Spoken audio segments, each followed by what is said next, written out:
कंस के मन में बड़ा भारी डर है। जब से आकाशवाणी सुनी थी भयभीत था। उसी समय नारद जी पहुंचे।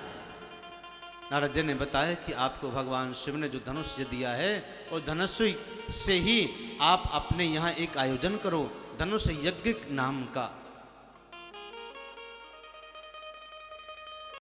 कंस के कहने कंस ने सोचा कि हाँ नारद जी आप सही कह रहे हैं।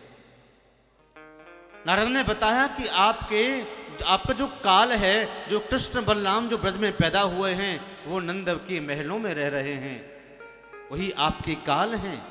उनको धोखे से बुलाओ और बुला करके उनको मार डालो।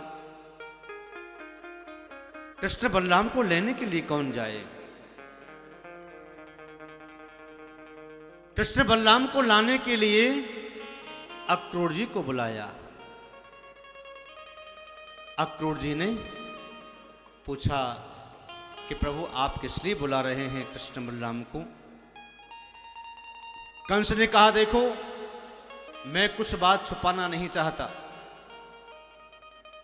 आज कृष्ण बलराम को आप लेकर के आओ, मैं यहां धनुष यज्ञ करूंगा मथुरा में, और आप सभी उसमें आएंगे। मैं सबको बुलाऊंगा, गांव के लोगों को, नगर के लोगों को, सबको निमंत्रण दूंगा, और आप कृष्ण बलराम को लेकर के आओ।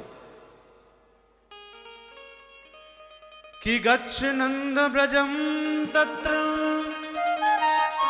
सुतावान को दुंदु में आसाते ताविहाने न रथे नाने माचिरम। और जाओ कहना कि मैंने तुमको बुलाया है। यशोदा से कहना, नंद से कहना, कृष्ण बलराम से कहना मैंने आपको इस धनुष यज्ञ के मेले को देखने के लिए बुलाया है। मेरा स्वर्ण का रथ लेकर के जाओ। कंस के कहने से अक्रूर आए, और अक्रूर जैसे ही आए ब्रज में भगवान कृष्ण समझ गए। पहले ही कह दिया काका जी आप मेरे भोले भाले ग्वाल वालों को और मैया यशोदा को मत कहना कि मुझे कंस ने बुलाया है। कंस हमको मारने के लिए बुलाता है, किसी को बोलना नहीं। लेकिन यशोदा नंद बाबा के तो आंखों के तारे हैं कृष्ण बलराम। रात्रि काल में विश्राम हुआ और वार्तालाप हुआ। नंद बाबा ने यशोदा ने पूछा अक्रूर आप कैसे आए हो, क्या कारण है? अक्रूर ने कहा कंस ने एक बहुत बड़ा यज्ञ किया है जिसका नाम है धनुष यज्ञ। उसमें कृष्ण बलराम को बुलाया है मेला देखने के लिए। मामा जी है ना इसलिए याद किया है, आप भेज दीजिए इनको। यशोदा ने कहा अक्रूर मैं कृष्ण और बलराम को कैसे भेजूं जो कि मेरे प्राण हैं ये। अगर तू कृष्ण बलराम को लेकर के जाएगा तो मेरे प्राण ही निकल जाएंगे। उस समय भगवान कृष्ण आए।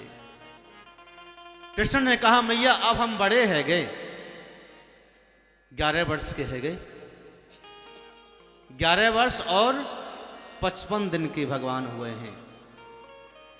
तब कहा अब हम बड़े हो गए हैं, हमें जाने की अनुमति प्रदान करिए।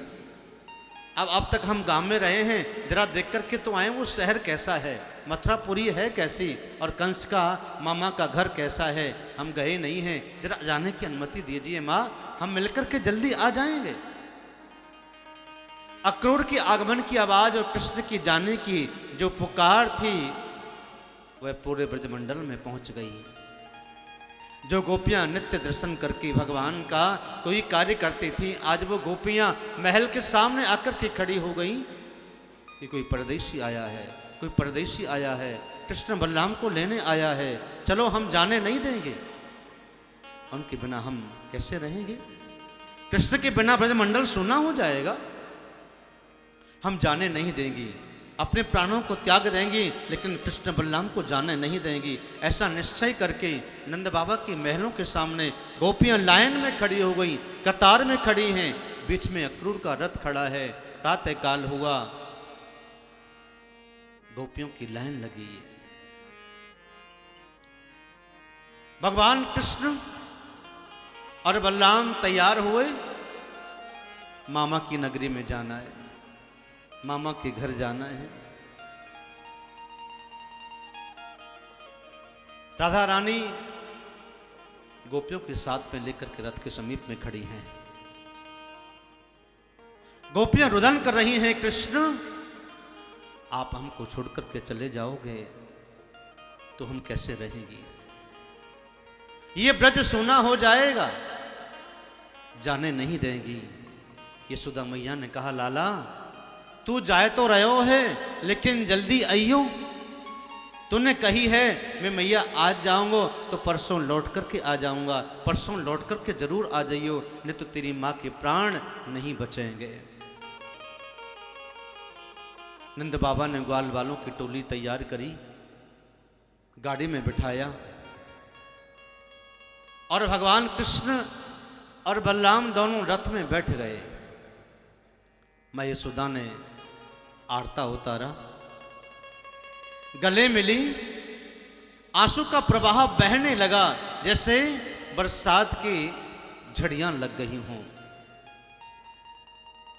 रुदन कर रही हैं, गोपियों से रहा नहीं जा रहा। कोई कोई गोपी तो रथ के सामने आकर के लेट गई और कहती, अक्रूर अब तू रथ को आगे बढ़ा के दिखा। धीरे धीरे आगे बढ़ा रथ, जैसे तैसे गोपियों को पकड़ा। भगवान ने सभी को आश्वासन दिया कि मैं बहुत जल्दी आऊंगा, आप बिल्कुल भी चिंता मत करो। रथ गोकुल से आगे बढ़ा।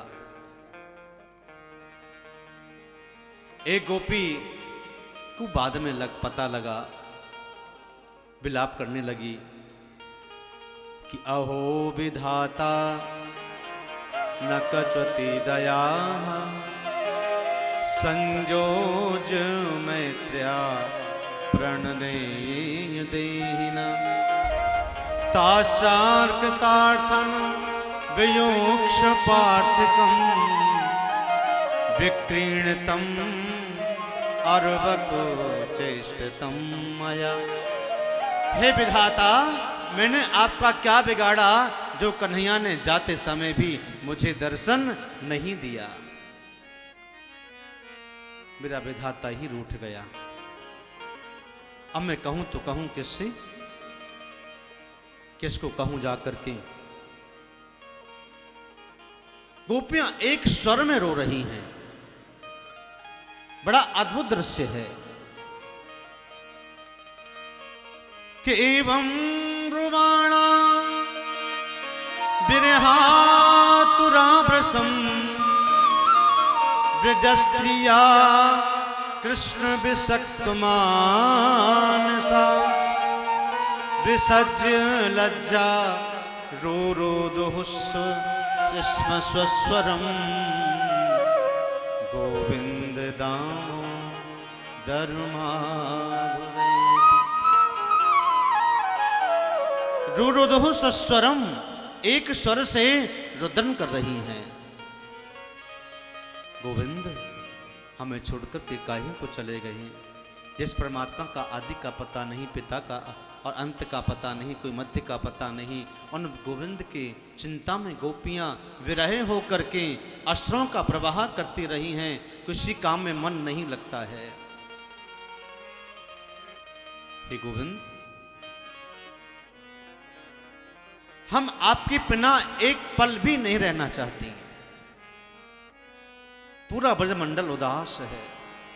सब्सक्राइब करें रामकृष्ण शास्त्री जी के YouTube चैनल को और हमारे वीडियोस को सबसे पहले देखने के लिए बेल आइकन को दबाना न भूलें।